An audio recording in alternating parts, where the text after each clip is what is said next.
Oke, shalom semua, eee, thank you sekali lagi udah ngasih kepercayaan, udah ngasih kesempatan untuk aku boleh bagiin apa yang jadi isi hatinya Tuhan.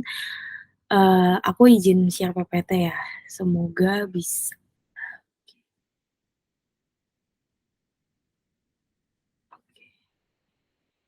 Oke, sebentar, wait, oke, semoga bisa. Bicara mengenai mungkin, semua udah pada tahu gitu judulnya adalah mengenai relationship.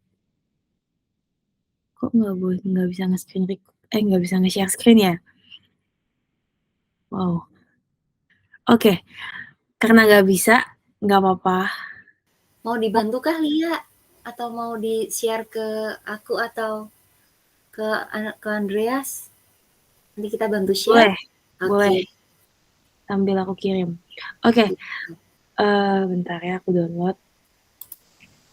Bicara mengenai bulan Februari ini kan tentunya kita semua tahu ya, oh bulan yang penuh kasih sayang gitu dan semua rasanya, banyak dari kita yang memakai bulan ini untuk membahas nih mengenai relationship, cinta dan segala macamnya.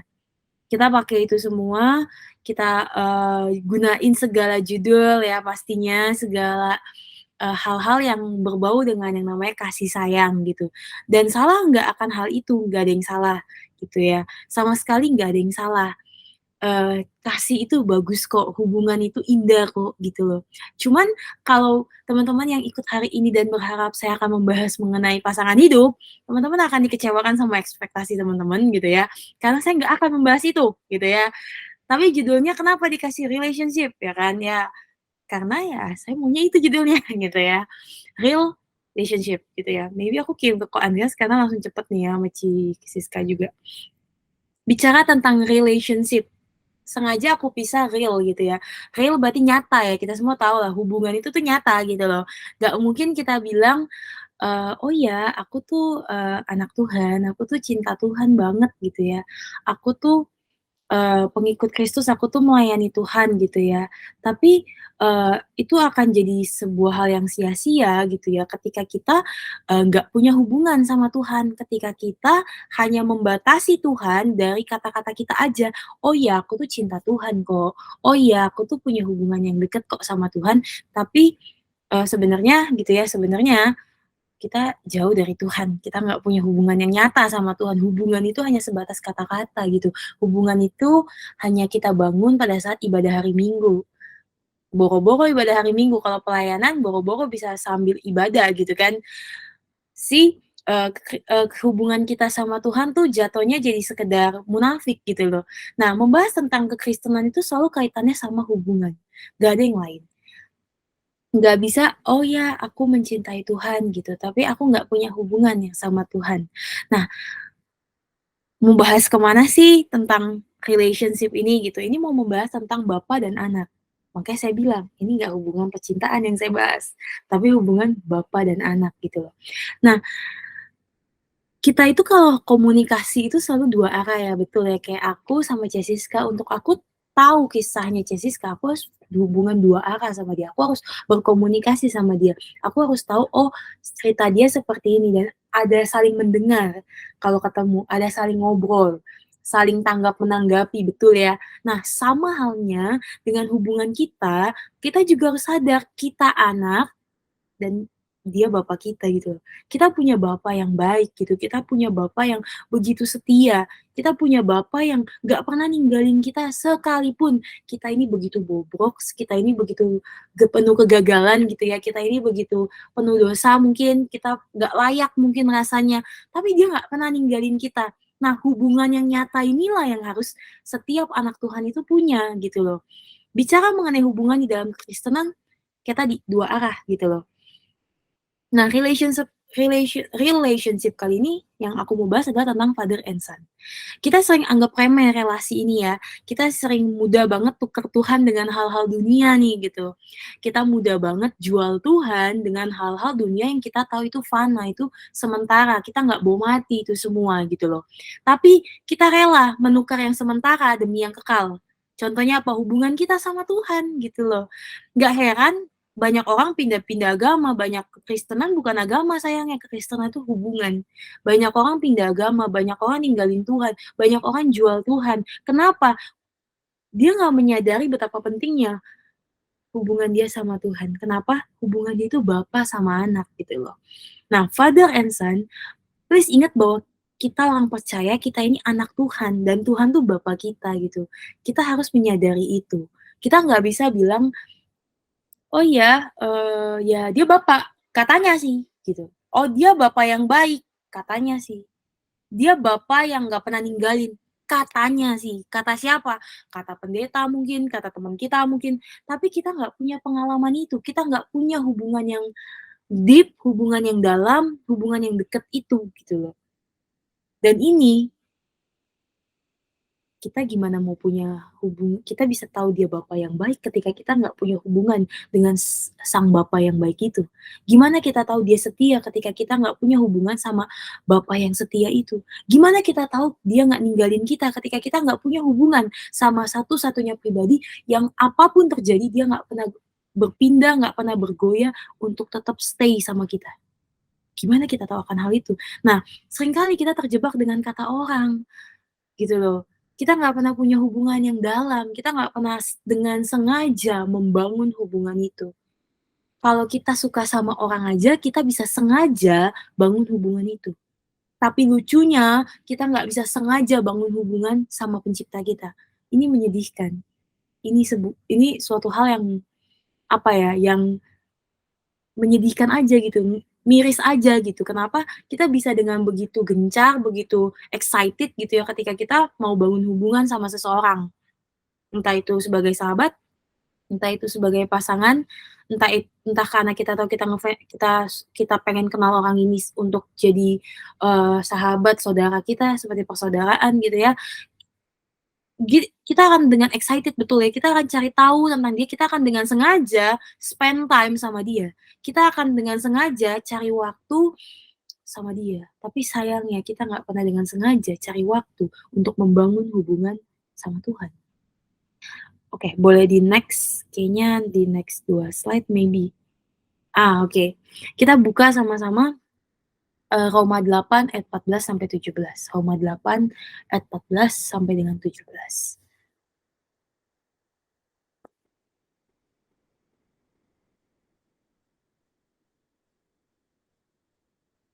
Oke, aku percaya teman-teman udah nemu karena di layar muncul ya kan.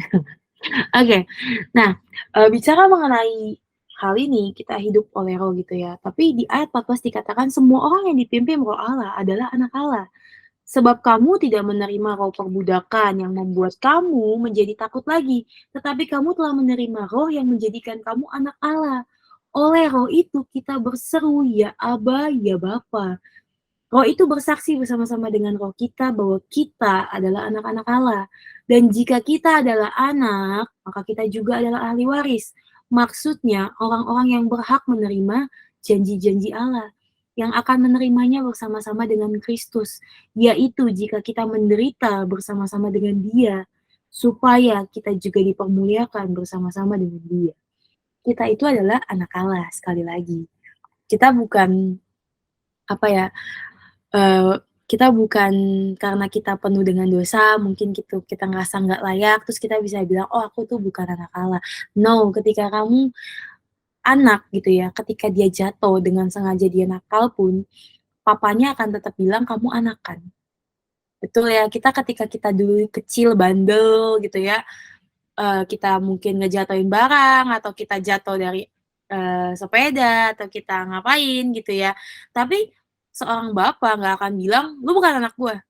Seorang papa akan tetap bilang, "Kamu adalah anak." Apapun itu, apapun yang terjadi. Ketika kita teriak aja, papa kita akan dengan sangat lari gitu ketika dengar tangisan kita, dia tahu anak saya jatuh nih, anak saya kenapa-napa nih, kayak gitu ya kan.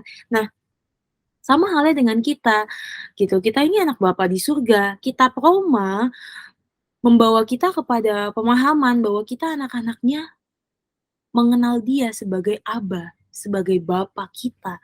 Di mana Bapa berarti Dia setia. Kita tahu Dia setia, Dia peduli, Dia benar, Dia mulia, Dia sayang sama kita. Di next slide.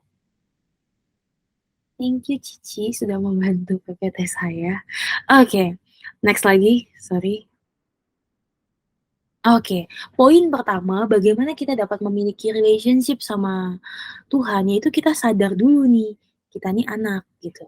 Kalau kita nggak sadar kita anak gitu ya, ini akan jadi hal yang kita ya hubungan kita sama Tuhan nggak akan maju-maju. Kita akan selalu merasa tertuduh gitu. Setiap kita punya salah, setiap kita nggak pernah sempurna, setiap kita ini, ibaratnya kita itu jadi anak gitu ya, kita itu Tuhan mati buat kita jauh sebelum kita tuh kenal Dia, sebelum kita itu, mengikut Dia sampai hari ini. Kita kita kita tuh sadar dulu kita nih anak gitu loh, sebelum kita kenal Dia, Dia udah mati buat kita gitu loh. Apalagi sih yang kurang gitu loh. Kesadaran penuh bahwa kita ini anak, ini akan membawa kita nggak lagi hidup dalam ketakutan, nggak lagi hidup dalam intimidasi, gitu loh. Tapi kita akan hidup dengan apa? Merdeka. Kenapa? Kita sadar kita punya Bapa yang baik, Bapa yang begitu mengasihi kita. Nah, hal ini juga harusnya menyadarkan kita bahwa semua dosamu tuh sudah lunas, lunas dibayar, sehingga kamu menjadi anaknya bukan karena perbuatan baikmu gitu loh. Kita nggak jadi anak Tuhan karena kita udah berbuat baik, karena persepuluhan kita, karena pelayanan kita, enggak. Tapi karena apa? Karena dia mati buat kita, gitu loh. Bukan karena perbuatan baik kita, tapi karena perbuatannya bagi kita. Apa? Dia mati buat kita. Inilah yang harus membuat kita nggak takut lagi, namun dengan berani kita percaya penuh sama Bapa, sama Tuhan kita, gitu loh. Nah, contohnya ketika kita masih kecil gitu ya, kita itu kan pasti, namanya anak kecil naik sepeda, kita nggak takut, betul ya, kita, awal-awal dipegangin di belakang gitu ya, terus lama-lama pasti ada momen-momen, "Ayo bisa sendiri," gitu. Tapi kita nggak takut gitu, karena kita tahu, oh ya bapak kita pegang itunya, pegang apa, pegang jok di belakang kita gitu ya. Nah kita nggak takut kan, kita jadinya ngerasa, oh ya aman, pokoknya apapun terjadi saya aman gitu kan. Nah, kenapa? Kita tahu ada bapak kita. Kemudian ketika kita nangis, jatuh, terluka, kita akan lari kepada siapa? Papa kita. Kenapa? Kita anaknya. Kita percaya, ketika kita, jatuh itu, papa kita sanggup untuk menyembuhkan luka itu, betul kan? Kita tahu bakal dikasih obat nih, kita akan dipeluk nih, gitu ya. Nah, kita nangis dan terluka. Nah, Roh Allah memimpin kita, memberikan status baru di mata Allah, yaitu kita anak Allah. Ini membawa kita kepada status bahwa kita tuh anak Allah. Nah, please kita itu sadar gitu loh, kita ini anak. Bukankah ini suatu kabar baik gitu loh, inilah kabar baiknya gitu. Kenapa? Karena apapun kondisi kita hari ini, relationship kita sebagai anak membuat kita dapat lari, menangis, teriak, mencurahkan semuanya. Karena anak, dia bisa datang kapan aja kepada bapaknya. Karena anak, ketika dia dilukai, dia pun datang kepada bapaknya. Karena anak, ketika dia disakiti, ketika direndahkan mungkin, ketika kita nggak dianggap mungkin sama dunia ini, kita bisa dengan bangga kita tetap lari kepada Bapa tanpa kita takut kita ditolak. Kenapa? Walaupun dunia menolak kita, Bapa kita di surga selalu menerima kita. Kenapa? Buktinya apa? Buktinya di kayu salib, dia mati buat kita. Jauh sebelum kita bisa bisa melayani Tuhan, jauh sebelum kita mengasihi Tuhan, jauh sebelum kita bisa mengalami perjumpaan sama Tuhan, jauh sebelum kita mengalami pertolongannya Tuhan, dia udah tolong kita kan, lebih dulu. Harusnya kita yang disalib, tapi dia mati ganti kita. Inilah kabar baik gitu, inilah gospel gitu loh. Nah, hal ini ketika kita lari, menangis, mencurahkan semuanya, ketika ada ketika dia jadi bapak kita jadi anaknya, kita diadopsi jadi anak. Dia akan berkata apa? "Anakku, aku gak akan pernah meninggalkan kamu." Ketika kita nangis, ketika kita ditolak sama dunia, ketika kita dilukai sama sahabat kita, ketika kita dikhianati, ketika kita direndahkan, ketika kita mengalami hal-hal yang gak enak yang mungkin terjadi gitu, dan kita teriak sama Tuhan, "Tuhan, gak enak, Tuhan sakit, Tuhan aku bingung, Tuhan aku khawatir, Tuhan aku takut." Dia akan bilang apa? "Anakku, aku gak akan ninggalin kamu." Tapi kitanya harus sadar dulu, kita ini anak di matanya Tuhan. Apapun terjadi, kita anak. Dan poin kedua, aku akan masuk kepada poin kedua, kita percaya akan janji Allah. Contohnya apa? Nah inilah kita masuk ke contoh yang lebih relate lah di bulan ini gitu ya. Contohnya gini, ada seorang yang PDKT cewek cowok, jelas dulu nih ya, bahaya nih kalau nggak jelas, cowok, cewek gitu ya. Ketika mereka PDKT, bukankah si cewek ataupun si cowok ini saling percaya sama janji-janji manis itu, betul ya? Atau kita percayalah sama janji-janjinya dia intinya ya kan. Nah, kenapa kita nggak bisa percaya sebegitunya sama janji Allah yang adalah pemilik hidup kita, itu pertanyaannya, gitu loh. Bicara dia percayakan janji Allah apa? Kalau dia tuh pemilik hidup kita. Kalau apa? Kalau dia nggak pernah ninggalin kita. Kalau dia tanggung jawab sama hidup kita. Kalau dia setia, dia tepat janji. Itu janjinya loh, gitu loh. Kalau orang aja berjanji kita bisa percaya gitu. Masa Tuhan yang berjanji, yang menciptakan kita, yang mati buat kita nggak percaya gitu loh. Bicara kita anak Allah, bicara ada janji Allah yang nggak pernah gagal di hidup kita. Ini juga bicara kita ini ahli waris. Di sini bukan bicara mengenai hal-hal material, no. Tapi bicara mengenai kalau Tuhan nggak pernah ninggalin kamu. Bicara mengenai kekekalan, sesuatu yang kekal, bukan sesuatu yang sementara. Bukan berarti Tuhan gak berkati kita secara material, enggak. Tapi fokusnya bukan itu. Fokusnya tuh Tuhannya.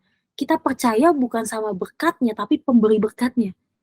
Kita percaya ketika kita deket sama Tuhan, Tuhan pelihara kita. Beda ya, ketika kita deket sama Tuhan, Tuhan berkati aku jadi kaya. Beda sama yang namanya ketika kita deket sama Tuhan, ketika kita tahu kita anaknya Tuhan, kita punya Bapa yang baik, Tuhan pelihara. Beda. Konsepnya beda. Oh iya, aku Tuhan pelihara kok.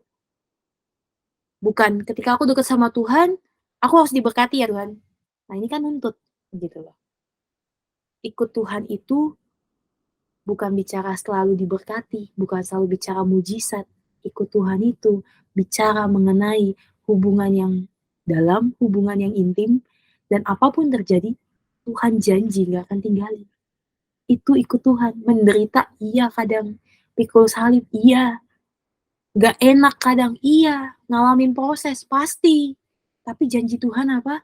Tuhan gak ninggalin.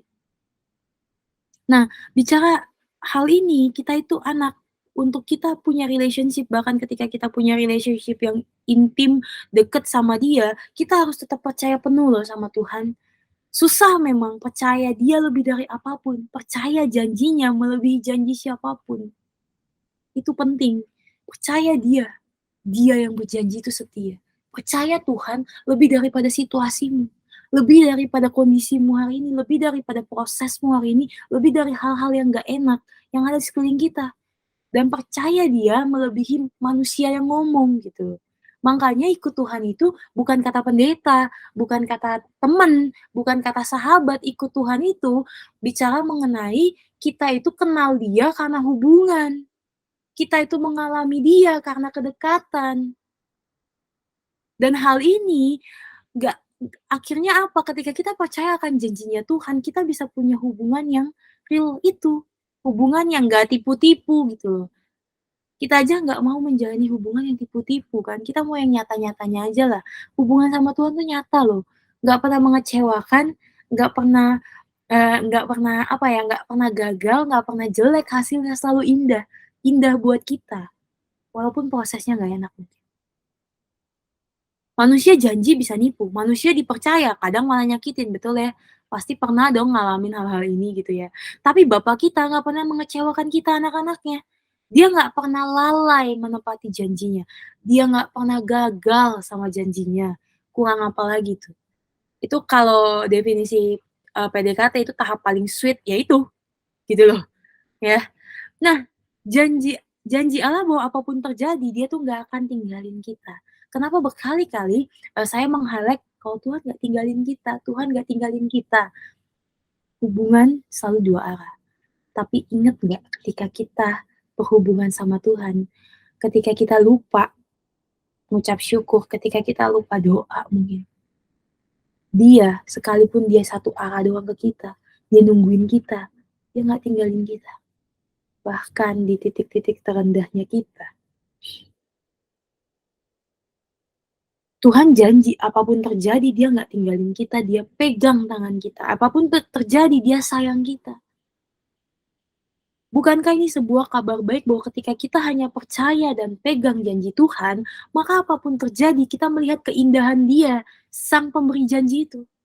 Kita nggak lagi ngelihat keindahan janji manusia, kita nggak akan lagi lihat keindahan dunia ini, tapi kita akan melihat betapa indahnya Tuhan dan betapa betapa bobroknya kita, namun dibuat indah sama Tuhan.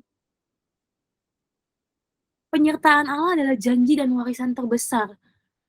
Sebab apa? Kita tahu Kristus, dia berikan untuk kita sebagai Immanuel. Dia beserta kita, dia bersama kita. Dia bekerja di dalam dan melalui kita. Inilah warisan terbesar yang patut kita nikmati. Inilah warisan terbesar yang patut kita banggakan bahwa Bapa janji selalu menyertai kita. Kalau kita disakitin, dijahatin, ditusuk dari belakang, kita gagal mungkin hari ini, kita buat salah, datang sama Bapa dong. Apa adanya aja. Datang sama manusia, ya mungkin dikata-katain, mungkin tambah diinjek gitu ya. Tapi ketika kita datang dulu sama Tuhan, kita akan punya ini, aku percaya gini loh, kita akan punya kepekaan, kita akan punya hikmat kepada siapa kita harus bercerita. Ketika kita datang, come to God first, datang sama Tuhan dulu. Kita ini anak, kita nggak perlu lagi takut untuk datang sama Bapak kita, nggak usah mikir Bapak tolak kamu, kayak misal gitu ya, kita datang, ya kita pernah gagal ya, semua kita pernah gagal, kita ini bobrok ya, betul ya, kita fragile, kita rapuh gitu ya. Berapa banyak kelemahan kita ditolak sama orang, kita pernah ya ngerasain gitu. Tapi Tuhan, ketika kelemahan kita ditolak sama dunia, dia bilang apa? Dalam kelemahan, kuasaku sempurna, kata Tuhan. Gak apa-apa kamu lemah, biar aku yang kuatin kamu, biar aku yang cover kamu. Gak ada penolakan di situ. Tapi yang ada apa? Penerimaan. Yang ada apa? Kekuatan. Jujur ya, sebenarnya ini banyak lari nih khotbah hari ini dari word aku gitu ya. Tapi I don't know, mungkin someone perlu dengar akan hal ini gitu loh. Nah, relationship kita sama Bapa akan membawa kita nggak takut lagi dilupakan sama manusia. Nggak apa-apa manusia lupain kita. Ditolak manusia nggak apa-apa. Kenapa? Sebab kita tahu di atas salib, Kristus pun ditolak. Kita tahu Kristus pun dilupakan. Lupa dia ditolak. Lupa bagaimana dia dilupakan. Lupa bagaimana dia dikhianati sama orang terdekat dia. Dia ditolak dan dilupakan sama Bapa hari itu. Kenapa? Makanya dia berkata, Allahku, Allahku, mengapa engkau meninggalkan aku? Di atas salib dia berteriak gitu. Dia ngomong gitu, dia berseru gitu sama Allah. Kenapa? Agar apa? Agar hari ini kita nggak dilupakan dan kita nggak ditolak sama Bapa. Karena for the first time, Yesus memanggil Bapa dengan sebutan Allah. Untuk apa dia lakuin itu? Untuk kita. Untuk setiap dari kita. Karena Kristus mati di salib ganti kita. Di situ ada substitusi ya, pergantian. Kita yang harusnya mati, dia mati ganti kita. Ada pertukaran di sana. Dan akhirnya apa? Menghasilkan apa? Adopsi. Kita diadopsi jadi anak.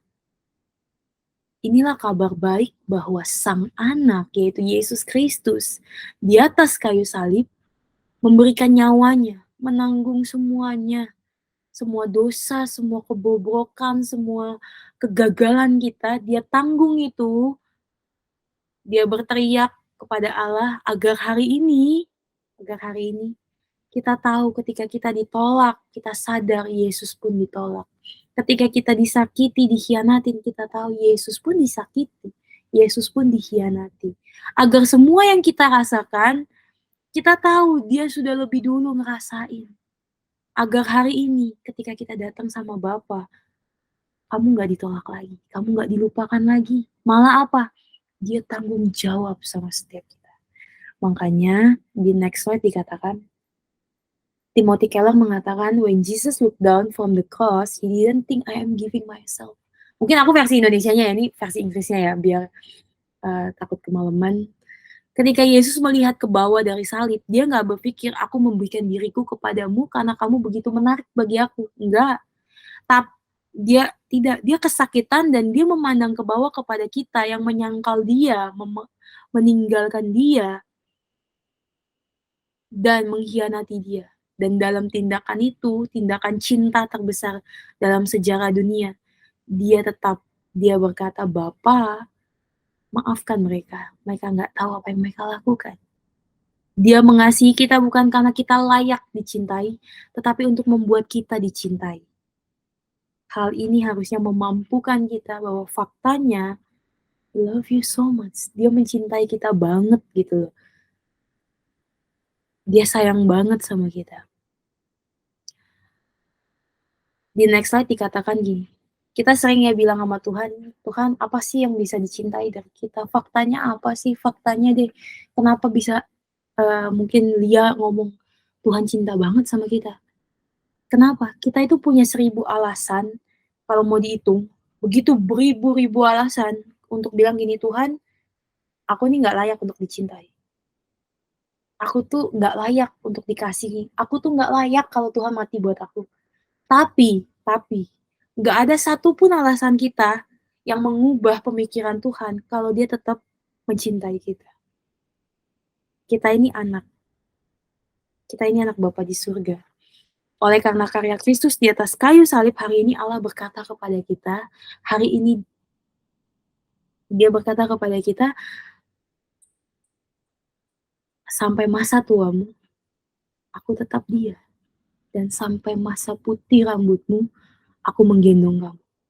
Aku telah melakukannya dan mau menanggung kamu terus. Yesaya 46 ayat 4. Aku mau memikul kamu dan menyelamatkan kamu. Ini adalah sebuah keindahan ketika kita punya relationship yang real sama Bapa kita. Mungkin teman-teman bisa baca gitu ya nanti di tempat masing-masing mengenai sampai masa tuamu aku tetap dia. Mungkin kata-kata masa tua Lia, sampai masa tua Lia aku. Kata Tuhan apa? Aku tetap dia, dan sampai masa putih rambut dia ganti dengan nama teman-teman, gak apa-apa gitu loh. Kenapa? Tuhan yang janji kok, sampai kapanpun dia tanggung jawab sama hidupmu.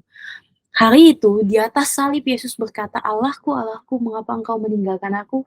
Agar apa? Agar hari ini ketika kita berseru sama Tuhan, Bapa berkata kepada kita, Yesaya 46 ayat 4 tadi. Next, karena Kristus, kita yang pendosa, penuh dengan kegagalan dan kebobrokan, kita diangkat jadi anak, betul ya. Karena Kristus, kita yang ditolak oleh dunia, oleh keluarga kita, oleh sahabat kita mungkin. Kita sadar ada Kristus yang selalu menyertai dan gak pernah ninggalin kita. Karena Kristus, kita yang ditolak menjadi diterima oleh siapa? Oleh Bapa. Sebagai apa? Anaknya. Karena Kristus, kita yang harusnya binasa, kita malah mendapatkan pengharapan akan kehidupan yang kekal. Dia Bapa, kamu anak. Mendekatlah sama dia. Biar tangan sang Bapa selalu menuntun. Dan anugerahnya memampukanmu berjalan dalam hidup ini. Di next slide. Anugerahnya, biarkan tangan Tuhan yang tuntun kita. Ketika kita punya hubungan yang nyata, hubungan yang intim, deket, dalam sama Tuhan, percayalah dia yang tuntun, dia yang mampuin. Emang gak gampang jalannya, emang gak gampang prosesnya. Tapi yang penting adalah dengan siapa kita berjalan. Dengan siapa? Dengan tangan Tuhan. Dengan siapa? Dengan kekuatannya Tuhan. Dengan apa? Dengan anugerahnya Tuhan. Sekalipun mungkin hari ini, I don't know, kita punya figur Bapa di dunia yang gak sempurna mungkin ya. Karena mungkin bagi beberapa orang ini hal yang gak mau dia dengar, khotbah mengenai Bapa dan anak. Dia menghindari khotbah ini mungkin. Sekalipun kita memiliki figur Bapa di dunia yang gak sempurna, ingat satu hal, Bapamu di surga sempurna. Kenapa? Kasihnya sempurna. Kasihnya begitu sempurna. Dan hari ini aku akan tutup dengan kata-kata 2 slide terakhir gitu ya, Bapamu di surga sayang banget sama kamu. Dan hari ini dia berkata, "Sampai masa tuamu, aku tetap dia, dan sampai masa putih rambutmu, aku menggendong kamu. Aku mau melakukannya terus," kata Tuhan. Kenapa? Karena kamu begitu berharga di mata Tuhan. Karena kamu begitu indah di pemandangannya Tuhan. Sehingga dia mati buat kamu. Sehingga apa? Sehingga kita hari ini, kita punya Bapa yang baik. Kita punya Bapa yang setia. Kita punya Bapa yang tidak pernah meninggalkan kita. Amin.